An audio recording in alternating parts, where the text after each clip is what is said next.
warahmatullahi wabarakatuh. Nama saya Bonianto Nasiki, semester 4 Manajemen Pendidikan Islam di IAIN Sultan Amai Gorontalo. Video kali ini untuk memenuhi tugas mata kuliah Manajemen Perkantoran dan Kearsipan. Materinya akan saya bahas tentang komunikasi dan korespondensi, manajemen arsip, dan teknologi di lingkungan manajemen perkantoran.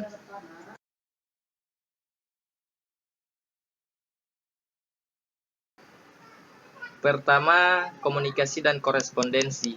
Komunikasi adalah suatu proses ketika seseorang atau beberapa orang, kelompok, organisasi, dan masyarakat menciptakan menggunakan informasi agar terhubung dengan lingkungan dan orang lain.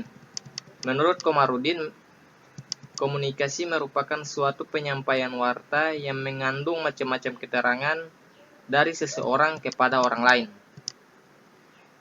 Komunikasi dalam kantor berupa komunikasi internal. Komunikasi internal yaitu komunikasi yang berlangsung dalam ruang lingkup organisasi atau perusahaan yang terjadi di antara anggota organisasi atau perusahaan tersebut.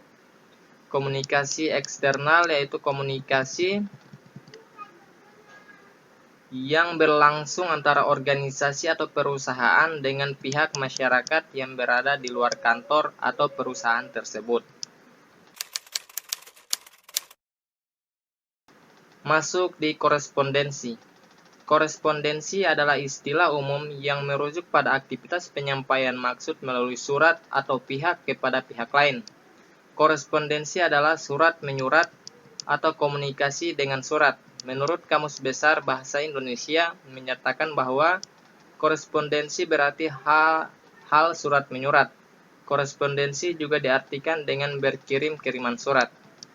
Korespondensi dalam kantor instansi atau organisasi terbagi menjadi dua, yakni korespondensi eksternal yaitu berhubungan dengan surat menyurat yang dilakukan oleh organisasi dengan pihak luar, sedangkan korespondensi internal yaitu hubungan surat menyurat antara pejabat dalam sebuah organisasi kantor dan antara kantor cabang dan pusat, atau sebaliknya.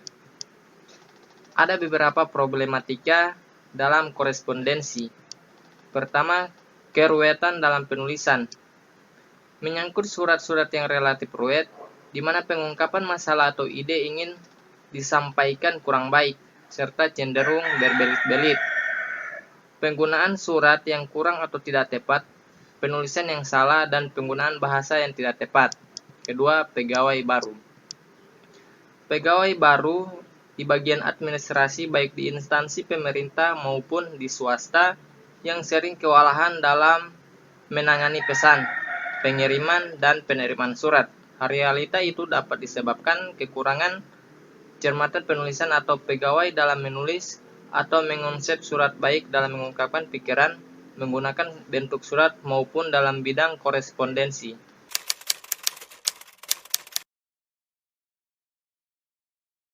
Ada 3 hal yang harus diperhatikan agar surat menjadi efektif. Pertama, teknik penyusunan surat. Surat harus disusun dengan teknik penyusunan yang benar. Kedua, isi surat. Isi surat harus dinyatakan secara ringkas, jelas, dan eksplisit. Ketiga, bahasa. Bahasa yang digunakan haruslah bahasa yang benar dan sesuai dengan kaidah bahasa Indonesia.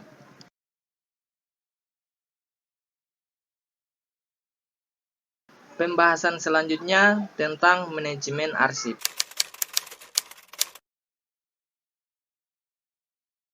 Kata arsip mungkin sudah sering kita dengar, bahkan di perkantoran bisa dengan mudah kita temui bentuk-bentuk arsip. Arsip memiliki makna catatan kegiatan atau sumber informasi dari suatu perusahaan. Arsip secara umum merupakan sumber catatan kegiatan atau sumber informasi dengan berbagai macam bentuk yang dibuat oleh lembaga, organisasi, maupun perseorangan dalam rangka pelaksanaan suatu kegiatan. Menurut Sutarto, arsip adalah suatu warkat yang disimpan secara sistematis karena mempunyai sesuatu kegunaan agar setiap kali diperlukan dapat secara tepat ditemukan.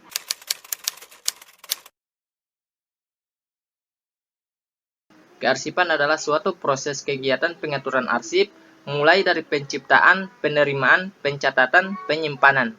Proses pengarsipan menggunakan sistem tertentu dalam penyusunan pemeliharaan arsip agar dapat ditemukan kembali dengan cepat dan tepat, serta untuk pemusnahan arsip berdasarkan kriteria tertentu.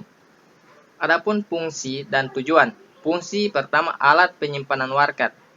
Kedua, alat bantu perpustakaan. Ketiga, alat bantu bagi pimpinan dan manajemen dalam pengambilan keputusan. Keempat, alat perekam perjalanan organisasi. Kelima, alat bantu memberikan keterangan yang diperlukan bagi organisasi. Keenam, sumber informasi di kantor. Adapun tujuan. Tujuan kearsipan dibagi menjadi 3, yaitu sebagai referensi atau bukti. Kedua, sebagai sumber data, yang berarti arsip merupakan sumber informasi yang sangat diperlukan dalam mendukung pengambilan keputusan. Ketiga, sebagai data historis. Masalah dalam pengolahan arsip. Pertama, kurangnya pengertian terhadap pentingnya arsip. Kedua, kualifikasi dan akhirnya tugas-tugas di bidang kearsipan dipandang rendah. Ketiga, volume arsip. Keempat, pedoman pengolahan arsip. Kelima, pengolahan pinjam pakai. Yang keempat itu pedoman pengolahan arsip. Belum dimiliki pedoman tata cara kerja kearsipan yang berlaku secara baku di suatu kantor atau organisasi, sehingga masing-masing petugas melaksanakan pekerjaan yang tidak seragam, tidak ada tujuan yang jelas. Itu yang pedoman pengolahan arsip. Masuk pada arsip elektronik. Arsip elektronik adalah sistem atau tata cara pengumpulan informasi berupa dokumen yang direkam dan disimpan menggunakan teknologi komputer yang berbentuk dokumen elektronik dengan tujuan agar dokumen mudah dilihat, dikelola, ditemukan, dan dipergunakan kembali. Manfaat arsip elektronik. Pertama, cepat ditemukan dan memungkinkan pemanfaatan dan dokumen tanpa meninggalkan meja kerja. Pengindeksaan yang fleksibel dan mudah dimodifikasi berdasarkan prosedur yang telah dikembangkan akan menghemat tenaga dan biaya. Pencarian secara full text dengan mencari file berdasarkan kata kunci. Kecil kemungkinan file akan hilang. Hal ini jika kita hanya akan melihat di layar monitor atau mencetaknya tanpa dasar mengubahnya. Kita dapat mencarinya berdasarkan kata atau nama file jika tanpa sengaja dipindahkan.